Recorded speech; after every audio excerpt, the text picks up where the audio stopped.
So we've just been speaking to Simon Parks, and we're just going to finish off with Simon talking to us about the birthday card incident, where he actually saw a birthday card in his local shop with pictures of him on it. So Simon, if we can finish off with that story, okay. And then perhaps we will also perhaps wrap up with the most salient points of this experience so far. Okay. Thank you.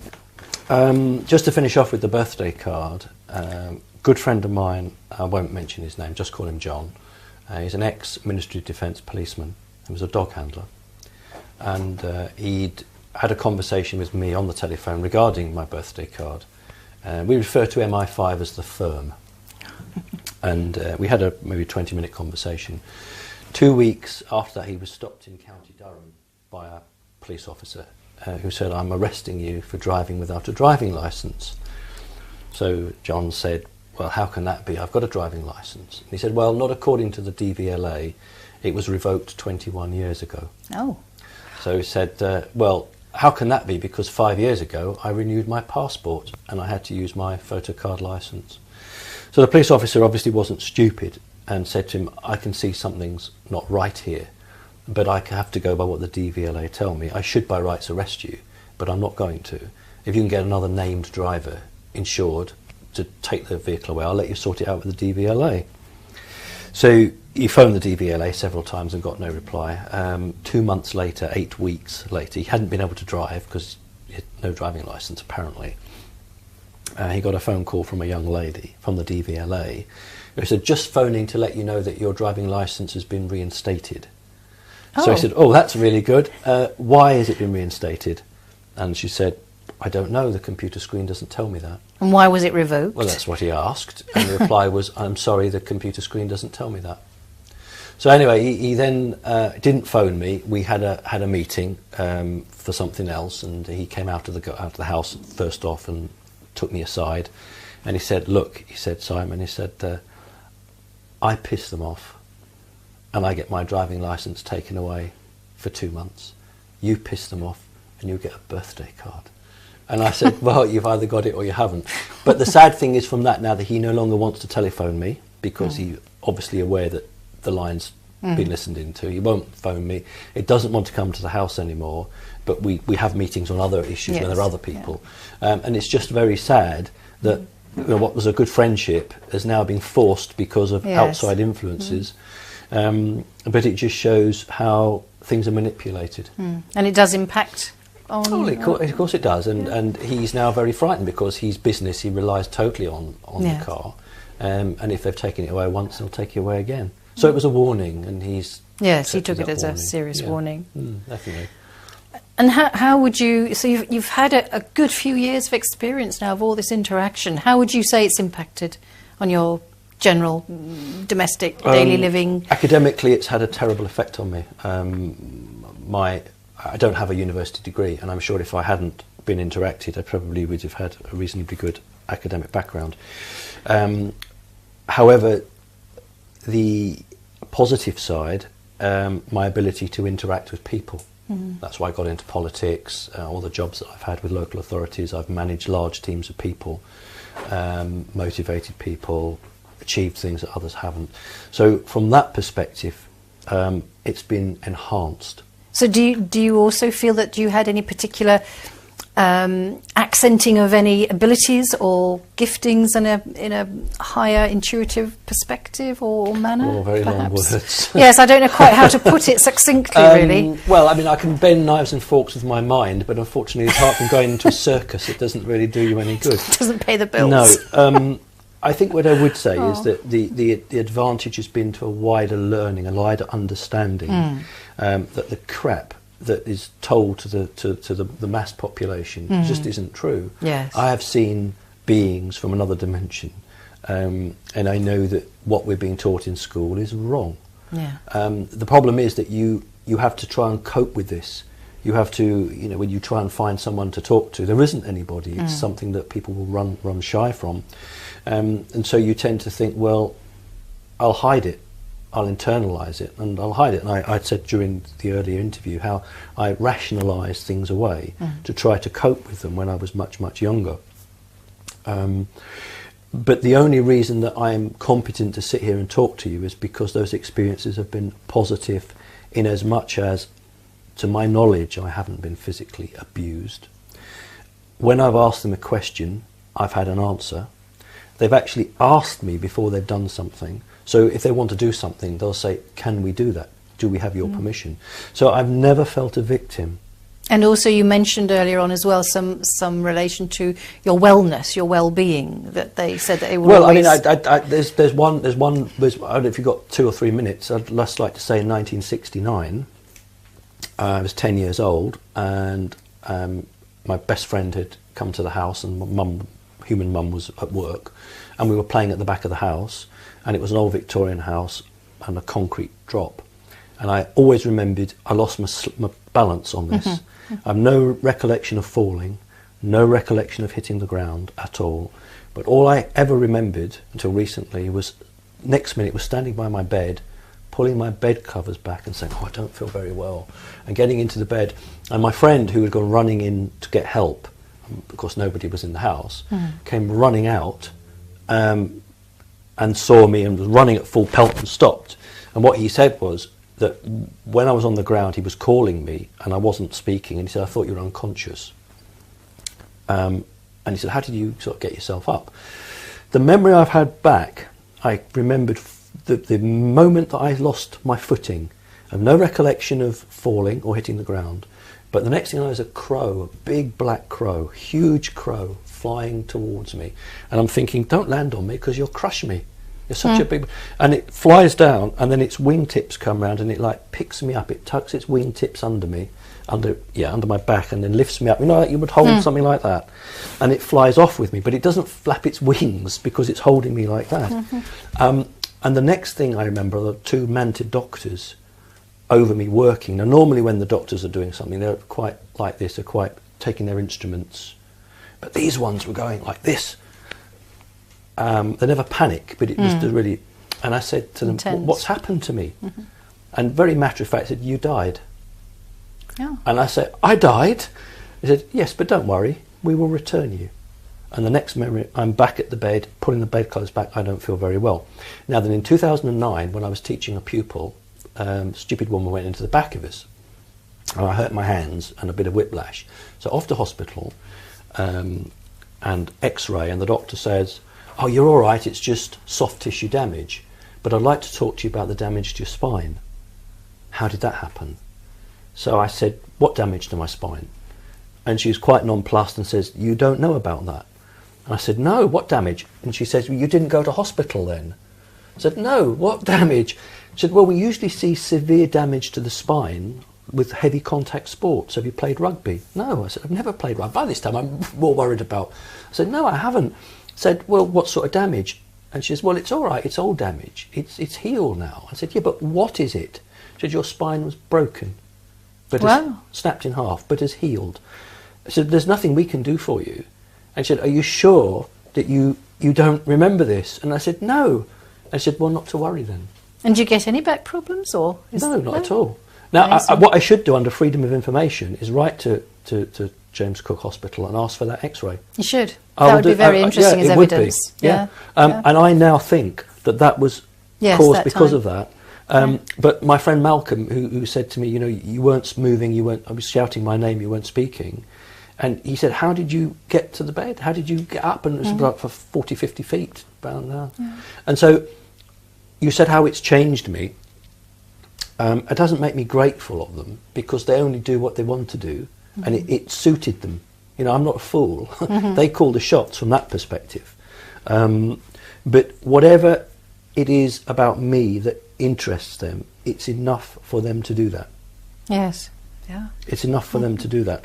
So there's a definite relationship between us. And you could say they're very, very clever because I've never been pushed away once. Never been pushed away, never been hurt. Never raised a voice, never been angry, always asked me. In fact, they've been nicer to me than people. Isn't that a horrible thing to say? But that's the reality of it. Yes, you did mention that. More genuine in that sense of the word. If they've lied to me, I haven't caught them out yet. But then they don't show me things that they know I won't like. So it's very selective. Yes. They'll only show me stuff that they know I'm going to be okay with. So I do realise that. But it seems to me that I've been around them for thousands of years. I know I haven't. It's 51 years, but it seems that it's thousands of years. So therefore my relationship with them, I know them better than most people on the earth. Human. So that's really, I think, what I just sum up to answer the question, that what have I got out of it? I've got a wider understanding and a wider knowledge. Go on then. A wider understanding and a wider knowledge, but I haven't got anything material out of it.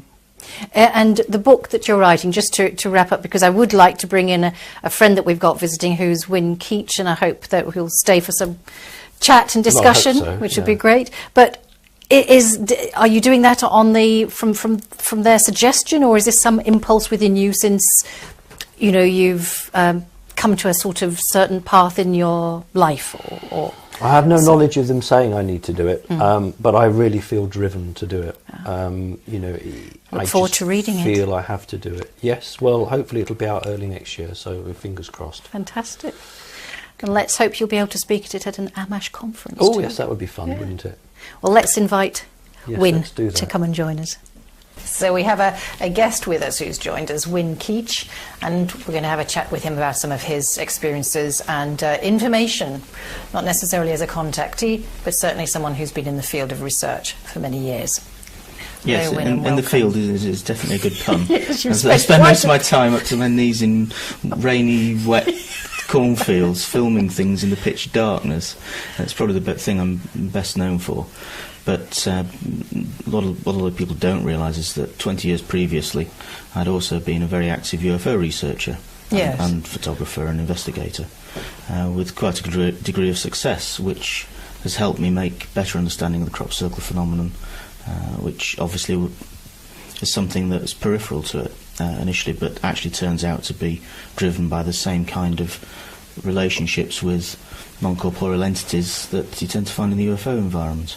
And do you feel that do you feel that it's all entity creation of the crops? Oh, I mean, I know the crop circle phenomenon is very complex. It ranges from human activity, making artwork and designs for whatever reason, right up to the ones I've been tracking particularly, which is some discarnate consciousness which was interacting with local energy to produce complex formations that communicated directly to people. And again, the communication, what was the communication about? Would you say it's all connected? It's all connected to the reactivation of DNA within people. It's hearing about that a lot. It's very much. It's actually a multi-factor authentication process that I identified, and it's one of these things where you start to engage in the process. It provides you with a credential which you are then challenged to understand. It then produces something else, and all the time you're connecting to the energy signature of the formation that you've been into. Yes. And from that point onwards, your DNA is linked to it. And as you go through this process, you're led from one understanding to another, until the communication has converged to a certain point. And I think for many people, including myself, that effectively reached the conclusion last July. Right. And that What was about your work with the Rendlesham Forest UFO event, so the DNA specifically with the 1980 participants of the 1980 Rendlesham Forest Bentwaters incident? That's very interesting in itself, because of the work I'd carried out for the previous 15 years, studying the crop circle phenomenon and the connection to DNA activation. When I was presented with the opportunity to assist Linda Moulton Howe to film the 30-year reunion activity actually in the fields in the dark, because there was potential for things to happen there, I was asked as a night filming expert to go down and cover the fields, which I did. But in doing so, I obviously met John Burroughs, Jim Penniston, and found them to be very, very interesting, very decent people. And talking to them, they were quite surprised how much I knew about the DNA communication side that they were personally aware of, but obviously hadn't made very public. Right. And because of that, I was able to show that I'd encountered exactly the same thing in the crop fields with the crop formations. And as a result, the same process was going on here in a different form. So although on the surface it would look as if they're two completely disconnected things, actually the process that's going on is identical but for different reasons. And do you think that's happening planetary-wide?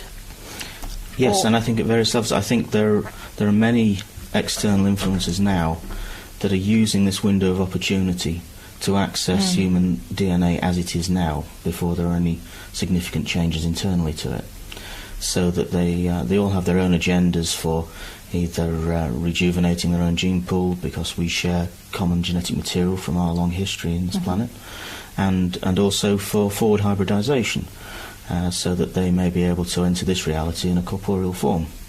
So there isn't just one or two or three separate off-world interdimensional entities doing this. There are dozens, and they all have slightly different agendas.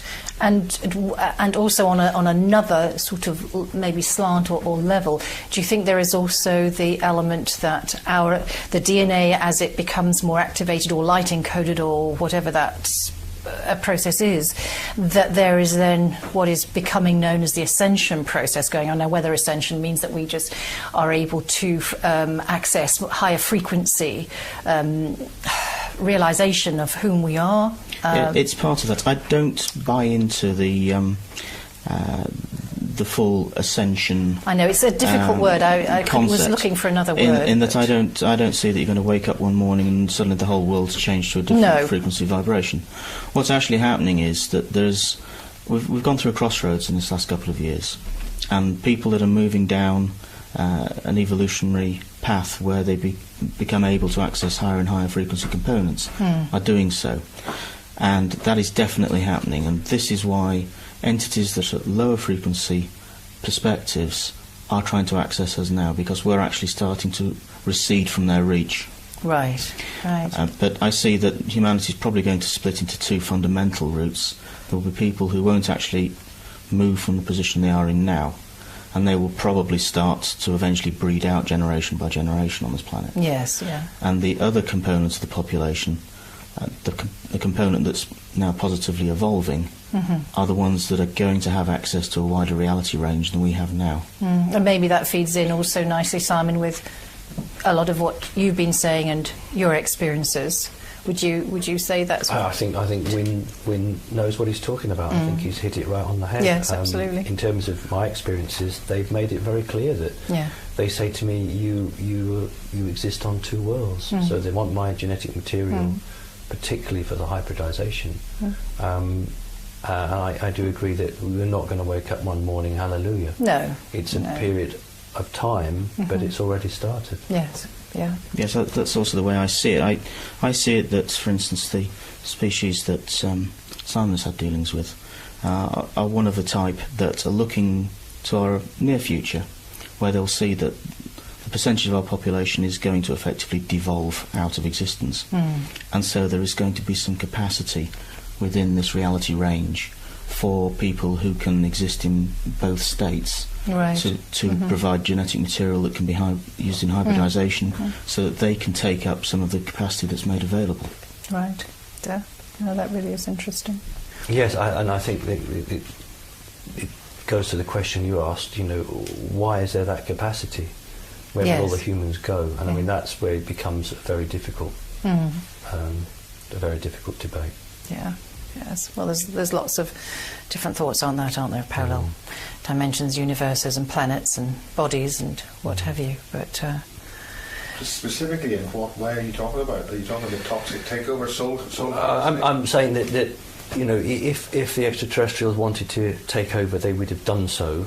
So they haven't done so. So they're waiting, what I would call in a natural way, for when the time is right, when there becomes a vacancy, let's put it like that there becomes a vacancy on this earth where they can move in without having to come by in force. In other words, you're talking about termination of the existing human species, yes. New World Order activity. Well, yeah, and what I'm saying is that they won't come here until there is plenty of land for them.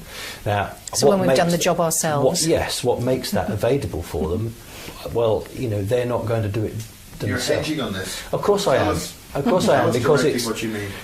Well, I can only tell you what I've learnt from them, and I don't have all the answers. I've never pretended to. All they've said to me, and I'll repeat what I said earlier, is that there is going to be a very difficult time on the Earth. But you, and that's me, you will always be provided with food, and you will always be provided with water. And then when I said, what will I do for company? They said, well, you already know you're compatible with any female here. So what they're saying to me is there is going to be a time of either natural problems or governmental enforced problems, and that there will be a time when there are fewer people on this earth, and that's when we're going to come in. So it won't be that there'll be necessarily a landing and a great big battle. I think, you said it yourself, we'll do it for them. Our governments will do it for them if we let them. Yes, what would you say of Chris Thomas's work about the Anunnaki and the Valon threat, who have seemed to be following that agenda? Have you heard of his work? Yes, I mean, they don't use the word Anunnaki. I mean, well, I won't talk about names that we use. They have their own names for them. But what they've said is that the time is coming, and it'll be a time for them. They've also said that the door is closing, and that relates to what Wynne is saying. They've said to me the door is closing, that their opportunity to do what they wanted to do is diminishing, but until very recently, they haven't had the technology to make a stable hybrid. What they've said is hybrids have only lived for a few years, and then they go, we would call it insane. They just don't survive. And so that's pointless, because you put a soul into something that's only going to last a few years. So they've been working like crazy to create that. They've said to me they have contacts with governments, they have intermediaries. I've seen, you look on the net, they have what they call super soldiers. Super soldiers are only humans copied on an extraterrestrial form. Hitler did it. I mean, we've got to wake up to this. Hitler called them the SS, the Schutzstaffel, the security staff. The ones that the extraterrestrials have are called super special human soldiers, SSHS, and in Reptilian it's SUS. SUS. That's how a Reptilian will say it. SUS. Super special human soldiers. I've seen them, and they are humans, and they don't sort of go in a tank and see how long they can stay in a vat of cold water. Not that sort of. That's what the American government is trying to create. It's trying to do a very poor copy of what the extraterrestrials have had, and have had a long time. The extraterrestrials have always used humans to fight their wars for them, but now they are more advanced. The super soldiers from the extraterrestrials will have a very strong power suit. There are rifles. When they put the helmet on, there's something that goes into the mouth, and I don't know if it's a DNA contact or what it does. I've never worn one. I'm not a soldier, thank God. I've reviewed them. When I've been in an extraterrestrial body, I have reviewed these soldiers. I wave my rod anti-clockwise and go along, and they salute. And they salute by holding the weapons like that. But they're humans. And there are groups of humans who will be used at key points. And my understanding is that it will be when a government goes down a certain route, and they will have just a small group. These aren't thousands and thousands. They're numbered in the hundreds. But they will use them at key points. Yeah. Because they will expect human soldiers to do the jobs for them. Yeah. That's something I've actually found with, for instance, the shadow entities in the crop circles. They have little to no physical impact upon our reality. They appear in our reality frame. You can see them, well, you can't really see them with the naked eye, but you can see them certainly with infrared cameras, and you can see their activity. But they haven't the ability to physically bend one stem of corn. But they seem to specialise in persuading people to do the work for them. And all the For So instance, setting up a psychological imprinting of some kind. well, yes, they seem to have perhaps. control over certain sort of networks of people, and certainly the harassment I suffered was all from people that they'd sent, and yet I'm there alone in a field looking at these things, looking at me. They can just come over on the van door and knock and pass on the message, but they can't even do that. They have to send somebody to do it, which to me tells me they have really no physical, direct influence in this reality at this moment in time. And that's when I put my hand through one. Exactly, I actually put my hand right through one. There's no substance to them. So they if they want their jobs doing, they've got to have to use humans to do it. And you have encountered a positive one, sort of teaching you at some point, I don't say haven't you? positive. I think that my relationship with it was positive. Right, In other yeah. words, Okay. I didn't see it as it anything, came to me as a yeah. teacher Okay. to teach me something, and I just accepted it Yeah. as a teacher. I didn't have negative or positive No, feelings. it was okay. Yeah, yeah. I actually have had a recent experience of a shadow. It didn't do anything to threaten me, but it attempted to overrule me by being something like 20 feet high. So it appeared while I was in the allotment, and I saw a shadow of a tree, and what's that? And then up 20 feet high, and I said, "I don't want to see you, go." And every time I said, "I don't want to see you," it shrank and shrank and shrank until it was about 4 or 5 feet high, and then it offered me a female. So there was a naked woman on the floor, and I said, "That's not a real woman. That's not real. Can't bribe me with something that's not real." So that vanished, but it didn't say anything more. And I just went up to it and I actually put my hands on the sides of its head, and I said, I don't know why I said this. I said, "I will burn you out from the inside and make you a hollow creature unless you go." And on the word "go," it vanished, but there was just a black, you imagine a silk handkerchief, a black silk handkerchief, and if you just let that go and it just gently wafted down, that's all that was left, and then it just vanished before it hit the ground. But at no point was it violent or nasty or threatening, it just was its sheer size. Yeah. And what that was about, I really don't know. But I wasn't going to have any of it. No, absolutely. So how did you two get together then? Well, yes. I was giving a talk for a friend at a conference locally, and Simon came to the talk. I was giving showing some film footage of the shadow entities entering the fields in Wiltshire, and Simon immediately recognised these, as he'd encountered these face to face in person. And so Simon came to talk to me at the end of the lecture and said, "Look, these things, I've seen these. I'd like to know, are they real? Is what I've experienced relevant? And anything you can sort of help me with to help understand what I've experienced would be useful." So arranged to meet Simon and came over to just offer my perspective on my personal observations of these things and my understanding of them. And what Simon was then able to show me was that he had very extensive and very life-changing contact with these and other entities. But at that time he was starting to have recollection of the experiences, but he didn't understand almost the sort of the narrative of it as to how all the pieces fitted together.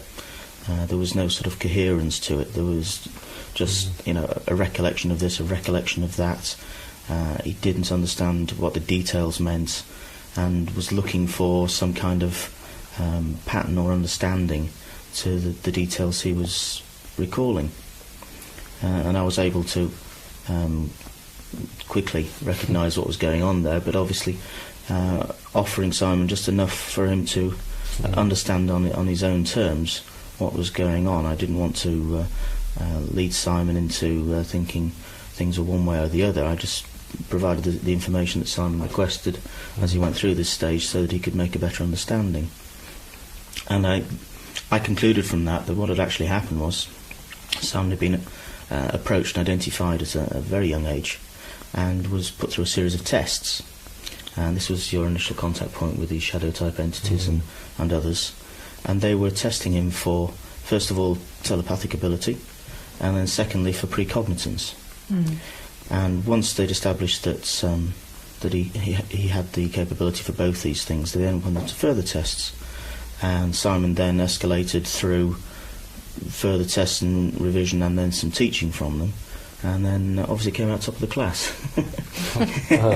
And was then thrown into the big league of meeting further entities, some of which I've had experience of, and some I really haven't had direct experience of.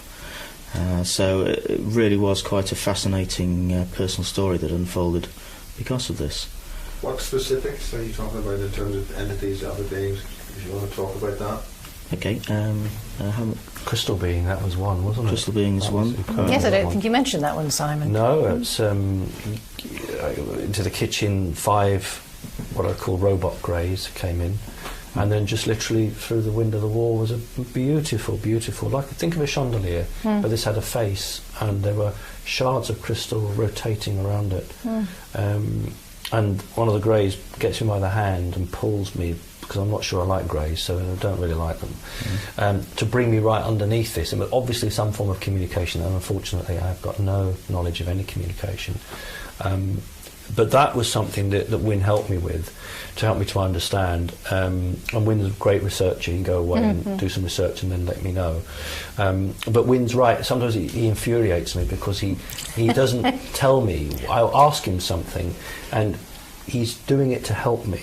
Yes, I understood. I just bloody tell me, Wynne. Yes. Because he won't. I mean, Wynne, you remember the very first time we met, and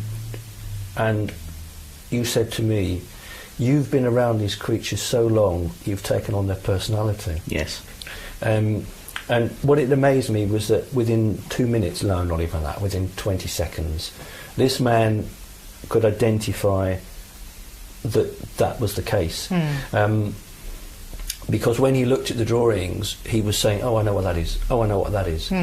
And could then back it up. Brilliant. Whereas when you speak to, I've spoken to most people, they say, "Well, I haven't a clue about that." Yeah. You know, and that's why Wynne is so special to me, because my experience is pretty detailed. Yes. And a lot definitely. of researchers I've spoken to get lost because they think, "I can't keep up with it." Yeah. Not being rude, they just say, "Well, I just can't manage it." This man copes with it. Yes. So he's been a real godsend, because he's wonderful. been supporting me, but not leading me. And that's what he's Yes. saying. He's not Yeah. led No. me. Absolutely. I I've understand. been very careful not to Yeah. lead you or cross-contaminate you with things that I know.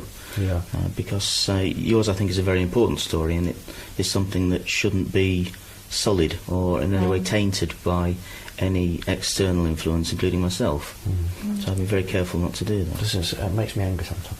Well, I know it's frustrating. That's the way it goes. But what came of the crystal entity? It was or that being, or when the I'd done some energy? research and found that this crystal was known and had been working with American military as a sort of an intermediary. Yeah, no, I haven't heard about this one. No, it's quite new, and a lot of researchers don't like the idea because they're comfortable with, your usual run of baddies. So here was a new one that was brought on the scene, and well, where's this one come from? New kid on the block, and so a lot of researchers, very much from a human perspective, won't accept it. They have a problem with it. But this creature, when I can't remember any communication at all, but what I remember is if you were to take a glass jar, jam jar, and fill it with marbles and shake it, that's what it sounded like when it was communicating with me. And then, after a while, that changed, and I could then understand it. But I can't tell you what it said. But to start with, it was like marbles in a jam jar. Familiarising you with its language, or its I don't know. I think it was just process. chatting to me, and then thinking, "Oh, he's not understanding me," and maybe then having to change the frequency or something. And then. But all I can tell you is, I know it came to ask me something. It came to ask me something, and I said yes. And I don't know any more than that. But reptiles, I won't want to bring Wynne on this one. Well, I won't go into it in too detail a subject because there's a lot to it that perhaps is best not for tonight. But my memories for the last year have all been about mantids and greys and Nordics, but very recently reptiles. And these memories are not very good. I haven't even told tonight. I told you one, and I haven't mentioned to Wynne. And I would be interested in Wynne's take on this if you've got 2 minutes. That's fine. Make hay while the sun shines, guys. Okay. Can you hear all right? Yeah. Yeah. Okay. It's just, for instance, if you want to say something that you don't want to have released later. Yeah. Say it now and then we don't release it later. No, all it is that there's an agenda with the reptilians that is very near the knuckle, and we have to be careful with it, as I know how intermixed with politics and military they are, and sometimes you bring. Amash does not want the system closing it down now, and if we go too far down that road, that's what will happen. Okay, so you ready? No, I'll talk about a bit of the reptiles, because I'll talk about my experience, because I haven't told Wynne this, and that will be useful. Okay, I sent you a few drawings, Wynne, regarding the reptiles, and you'd said because your mind is just beginning to cope with it now, you're coming back with them. But I did want to just run this one past you. The reptile that threw Adam and Eve out from the Garden of Eden, I went to see that one, and when I saw it, I referred to it as Daddy. That's okay. And he took me and put me in a chair. Well, no, he asked me, would you like to go in the chair? And said, what would you like? And I said, what can I have? And he said, how about a nice young female? So I was able to think of a female. That and this is when you're 6.5. 6.5 years old. And I said, I like that lady on the Fry's Turkish Delight advert. I'll have her. So he said, think of her. I think of her, there she is. He said, do you know what to do with her? No. He said, if you like, I'll enter your mind and show you what a human female is for. So we have sex with her. She's just a holographic thing, but he shows me, and he's very graphic, and he shows me all what to do. And then he says, we have shared a female together. Now would you like to eat her? And this is horrendous. Okay, unless this is horrendous. This is holographic, and I say no, because if she's going to be pregnant, I want the baby to be like me. And he says, no, it's only in our minds. It's not. She's not manifest. That's the word he used. I said, but you have to do this, otherwise we won't be father and son. And I say, well, I thought we were father and son. He said, no, but in our law, a father must share the feast of a vanquished foe for us to be father and son. So I do have a go at it, and it's holographic, it's not real, but she screams like hell. And he says, enough feasting. And then he says to me, would you like to command armies? Said, with your tactical mind, with your ability to lead, you could go from star system to star system, bringing order where there is disorder, rule of law where there is chaos. He has it all laid out, and I all the time say no, no, no, no, no. But the worrying thing for me is that although we agreed to disagree, he said the offer is still open and will always be open to you. Yeah, this seems to me it's an analogue of the hunting tradition of blooding. It's trying to form an agreement or a bonding in blood. So I think that entity was trying to trick you into forming an agreement with it, so that it could pursue its own purposes under that agreement, even if you didn't know the extent of it at that time. Right. So I think you did exactly the right thing to reject it. And certainly the reptilians do display sort of cunning and deceit at every twist and turn. And you can see from your experiences peripherally with them in your earlier experiences how they will use projections in your mind to try and change your mood or change your approach or attitude towards something, so that if they want to try and control you, they want to project an image of something that will calm you down or convey authority to try and shepherd you in one direction. So yes, they certainly seem to be deceptive creatures. This one had wings, not great huge wings, small little wings, but a most horrible face. When I draw the mantis face, probably think that of you. Right. When I draw the mantis face, it's fairly accurate. Yeah. But with this one, it's more horror is in the true sense of the word. Horror in the true sense of the word. But at least it's showing me what it looks like. That's the one good thing. That's its reality. I wonder if these also relate to, and you probably know, Win, the Phil Schneider experience as well, because I don't know if you know that story, and I don't know all the details now because it's a long time since I looked at the story, but basically he's a geologist, is that correct, Win? And he goes... Allegedly, yes. He allegedly had a firefight with them. Yeah, they've got something that they need to research, so he sent down this hole that they've created, because there's something amiss or awry or something. I can't remember the exact details, as I said, but anyway, he comes across a huge reptilian, and there, as Wynne said, a firefight opened, and he was horribly, injured. Yes. I mean, he was very, very badly injured. Whether it was through a firefight with aliens and the reptilian, I don't know. But he lost some fingers. He had his internal organs burnt out, and I think it was only 2 years, wasn't it, that he was speaking before he died quite suddenly. Suicided. Yes. Suicided with his own catheter. Was it? He was disabled through his injuries and stuff. You see, the thing is that when I went to see this one, it was under the earth. And it was very hot, very hot, and I couldn't stand it. And they actually have tanks for humans to go in, and they do something to cool you down. And he said to me, the effects of this will last for many hours, so you'll be able to survive here without being in discomfort. But what the Mantids have told me about the reptilians, because it could be a double bluff, but I do believe the Mantids are playing a double game. Very dangerous against the reptilians. But what they've said is that a reptilian will know what you're thinking before you think it.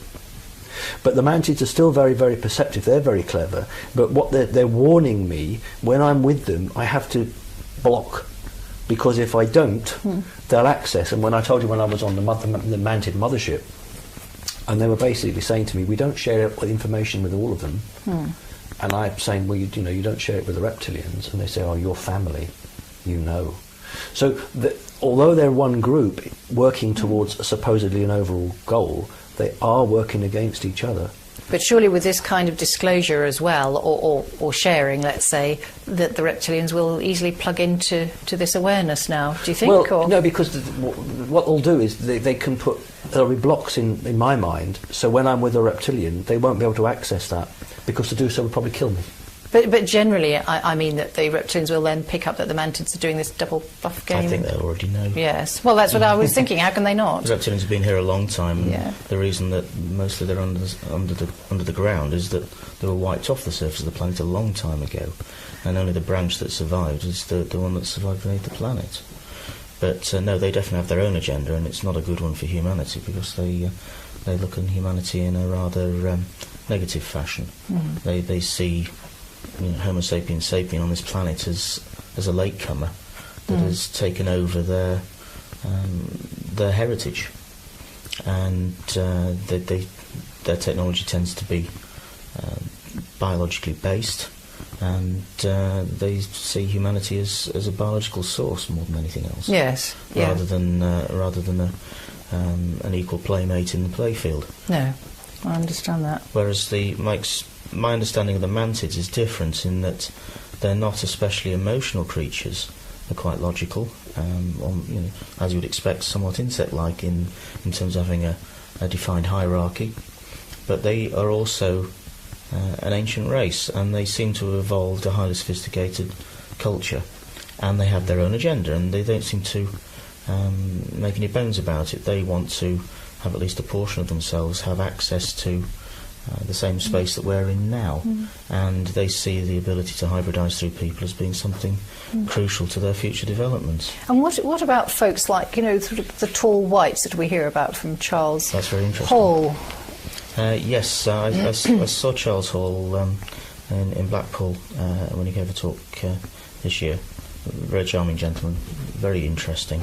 The tall whites do seem to be a distant relative of ours, really. That's the best way I can describe it, but one that is actually significantly further down an evolutionary path than ourselves.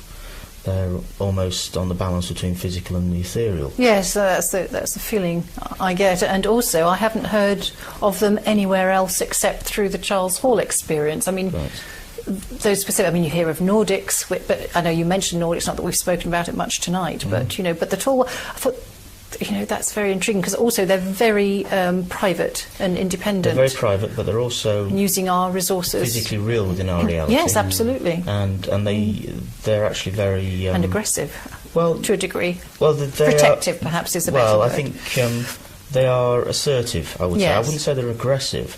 I mean, if you look at the dealings they had with Charles Hall, they considered him to be a pet. They considered him a threat to them because of his physical size and strength compared to them. So they established quite rigid bounds. Yes. They consider themselves to be intellectual superiors and from an evolutionary line that was ahead of ours. But nonetheless, they respected Charles for who he was and his abilities, and were continually surprised by him.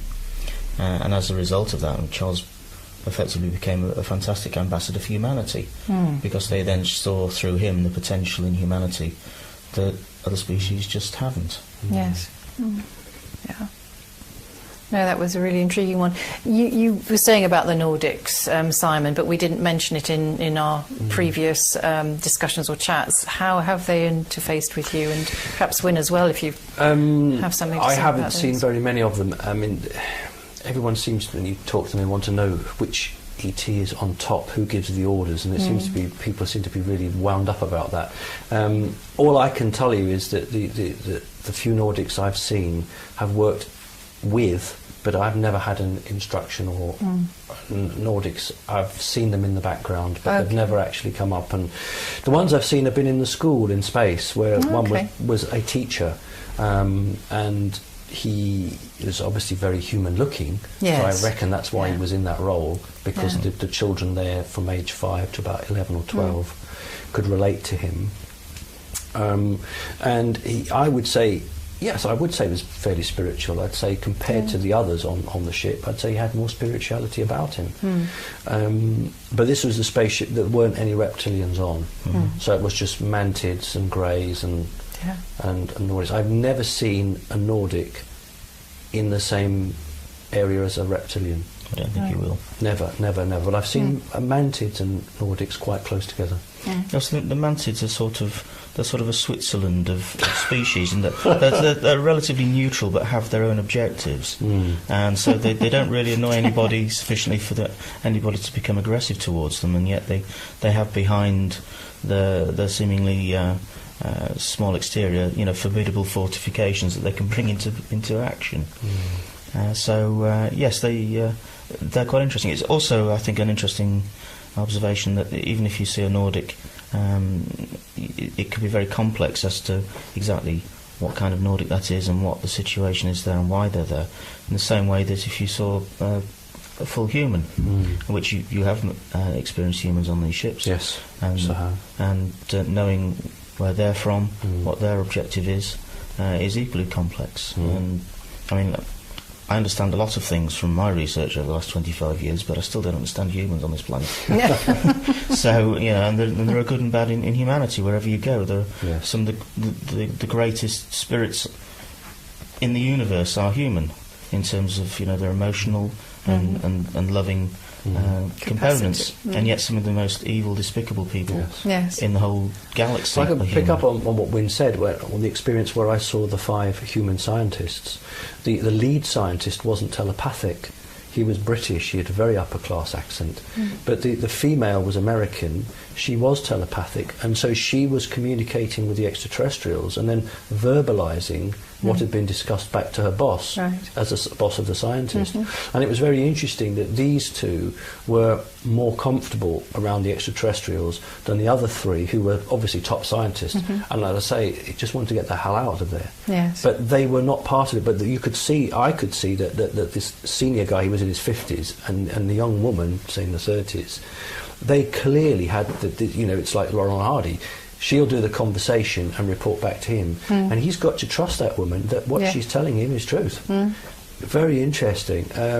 But when I felt those scientists' minds, I felt that they were being tricked, that they were easily led, and that the people above them just give them the orders, they do what they're told. And some of these scientists were scared of their lives, they were frightened for their lives, and they were thinking of their families and that. And so I do think that a lot of people who are wrapped up in this are against their will. I really do. So I don't think everyone's bad. No. That's what no. Wynn's saying. I think Yes. there's a lot of No, people who are trapped. absolutely. Yeah. No, And they would quite get out understand. if they could. I mean, it's like really that sort of leads to your mum in a way because Right. she was She was trapped. trapped exactly, and She maybe really we haven't spoken about your No, mum in we this should do, discussion. really. We've Maybe got 5 minutes. yeah, are we all right? You've for got that? 10 minutes. Okay. Not, Yeah. Okay, Mr. well, Tim, you got to say. do 5 minutes. Okay. I always refer to her as my human mum because I got very confused. I've got a mantis telling me that it's my mother, and I've got society telling me that the woman I live with is my mother. So it's sometimes I get confused and I move in and out. But Mum was very gifted. She was a tremendously brilliant speller. Her spelling was phenomenal.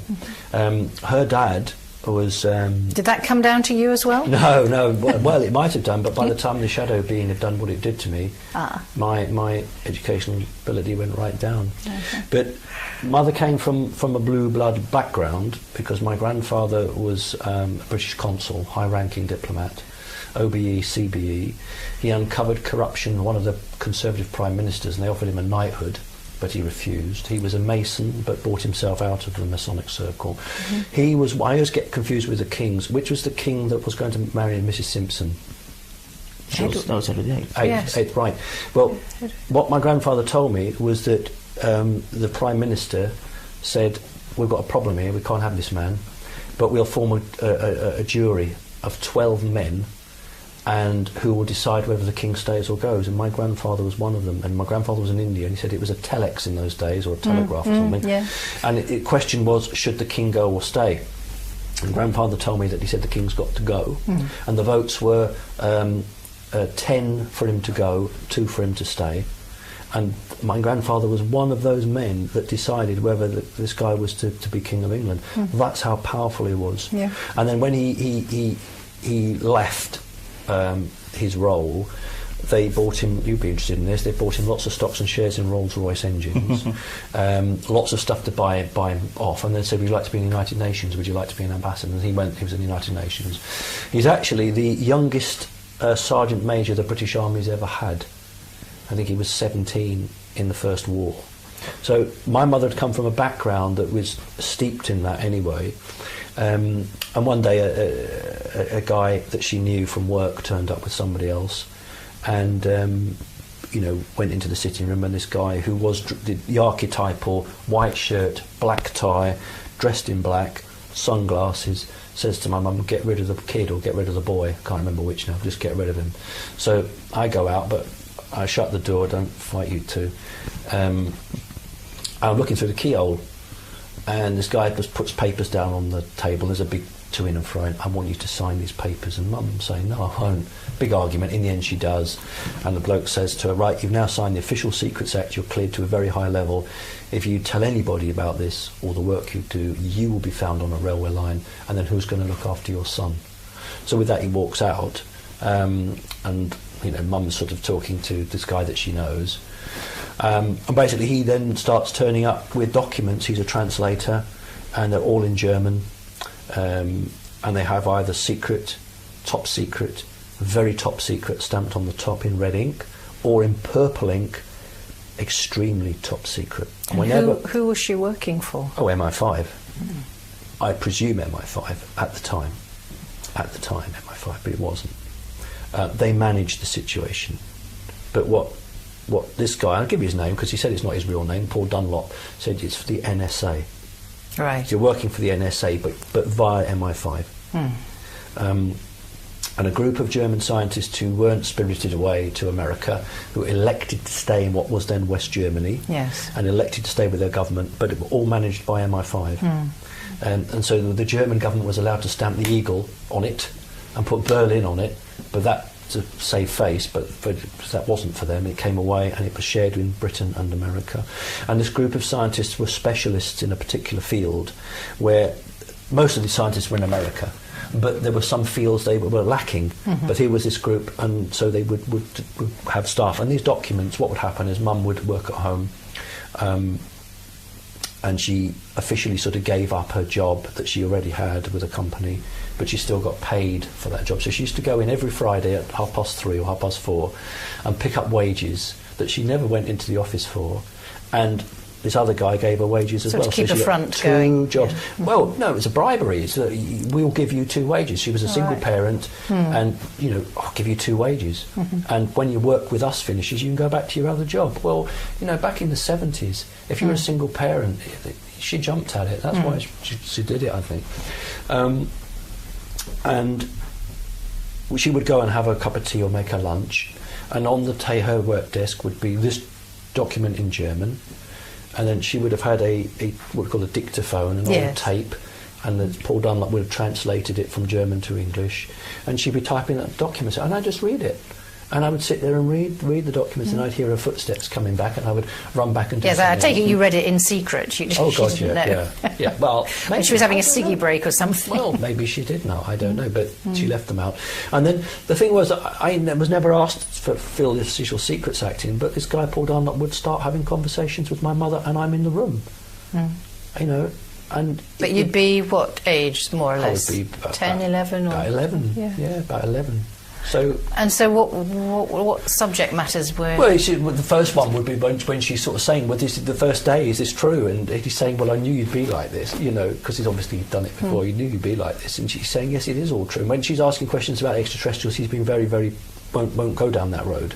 But when he's bringing the papers work and he's discussing it with her, then he's talking about, well, this is a downed craft, this is what's come out of it, this is how far they've got with it. For instance, the bit that makes me laugh is they were trying to get a nuclear reactor really small, and in German it was, we're going to get this nuclear reactor the size of a VW car. And he says, well, they won't know what that is in America. So he puts a pencil line through VW Beetle and writes Mini. He says, they'll know what a Mini is. So he would have these discussions in front of her. And so he was saying, well, this is this technical bit. Can you understand this?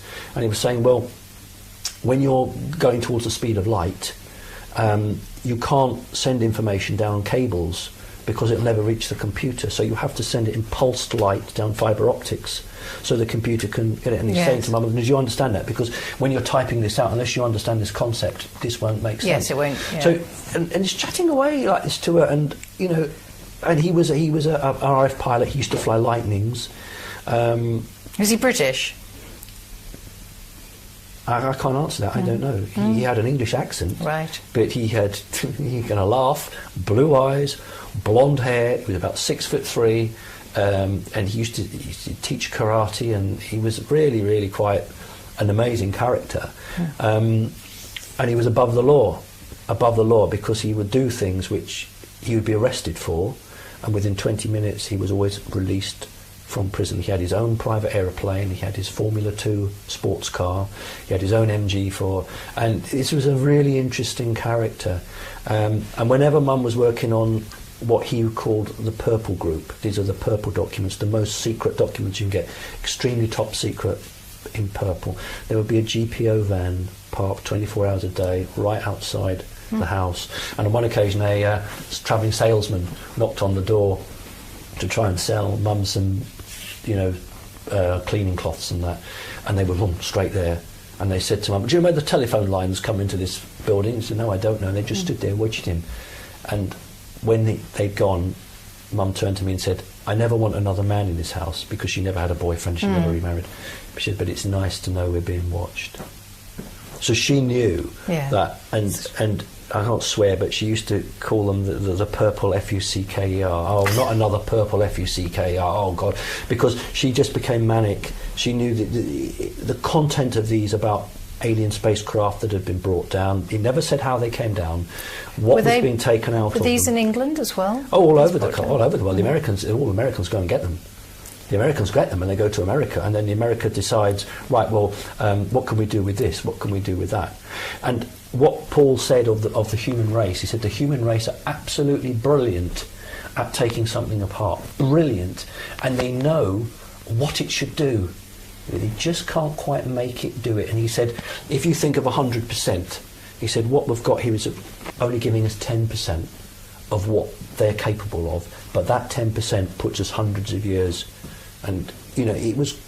And I was just chatting away in front of me, and it was just incredible that I was involved in these conversations, and he would turn to me sometimes and just smile. And now looking back on it, I'm thinking, that's not right. So That's he was really priming odd. you. I don't know what he was doing, but it just doesn't seem right to have that. And I mean, you know, very odd. Very odd. So. Didn't this disturb your mother after a while? Yeah, poor mum. She became an alcoholic. She couldn't cope with it. She went and asked to get out. They released her, and then within 2 weeks she was dead. She met a man who convinced her to take herbal medicine to make her asthma better. So she did, and then 2 weeks later she had a heart attack and died. But what is interesting is that her wages still came through for the next 2 years.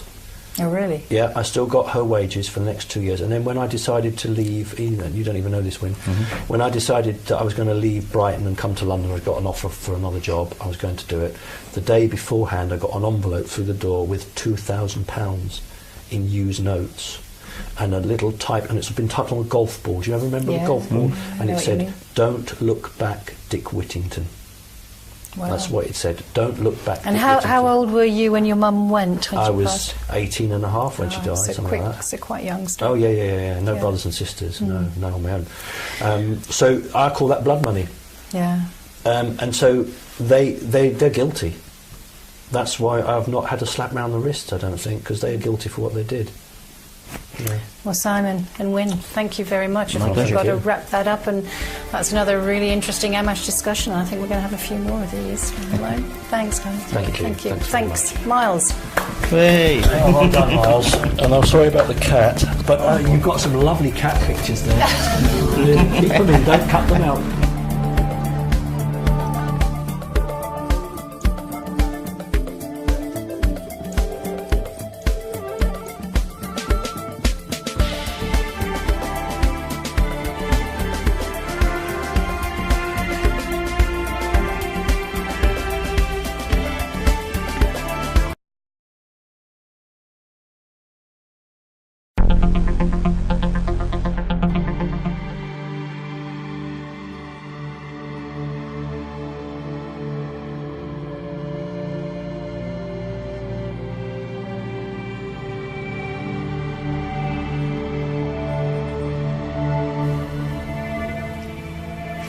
So we've just been speaking to Simon Parks, and we're just going to finish off with Simon talking to us about the birthday card incident where he actually saw a birthday card in his local shop with pictures of him on it. So Simon, if we can finish off with that story, Okay. and then perhaps we will also perhaps wrap up with the most salient points of this experience so far. Okay. Thank you.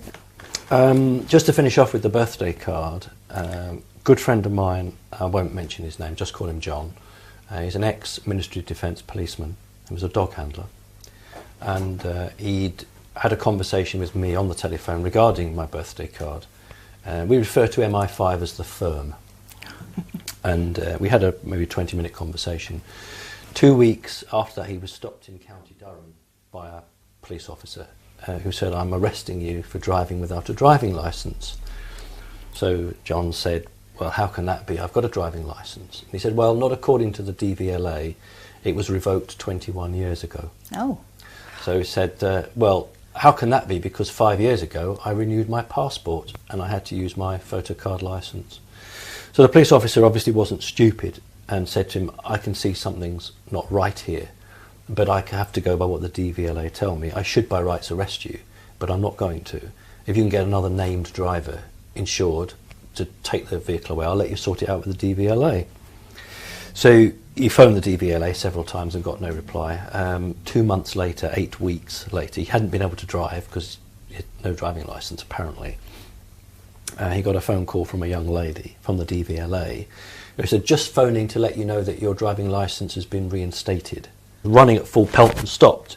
And what he said was that when I was on the ground, he was calling me and I wasn't speaking, and he said, "I thought you were unconscious."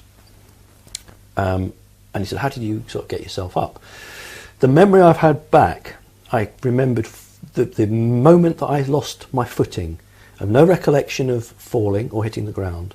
But the next thing I know is a crow, a big black crow, huge crow, flying towards me. And I'm thinking, don't land on me because you'll crush me. You're such a big... And it flies down, and then its wingtips come round and it like picks me up. It tucks its wingtips under me under my back, and then lifts me up. You know, like you would hold something like that, and it flies off with me, but it doesn't flap its wings because it's holding me like that. And the next thing I remember are the two Mantis doctors over me working. Now, normally when the doctors are doing something, they're quite like this, they're quite taking their instruments, but these ones were going like this. They never panic, but it was really. And I said to them, "What's happened to me?" And very matter of fact, said, "You died." Oh. And I said, "I died?" He said, "Yes, but don't worry, we will return you." And the next memory, I'm back at the bed, pulling the bedclothes back. I don't feel very well. Now then, in 2009, when I was teaching a pupil, a stupid woman went into the back of us, and I hurt my hands and a bit of whiplash. So off to hospital, and X-ray, and the doctor says, "Oh, you're all right. It's just soft tissue damage, but I'd like to talk to you about the damage to your spine." How did that happen? So I said, "What damage to my spine?" And she was quite nonplussed and says, "You don't know about that?" And I said, "No, what damage?" And she says, "Well, you didn't go to hospital then?" I said, "No, what damage?" She said, "Well, we usually see severe damage to the spine with heavy contact sports. Have you played rugby?" "No." I said, "I've never played rugby." By this time, I'm more worried about. I said, "No, I haven't." I said, "Well, what sort of damage?" And she says, "Well, it's all right. It's old damage. It's healed now." I said, "Yeah, but what is it?" She said, "Your spine was broken, but Wow. snapped in half, but has healed."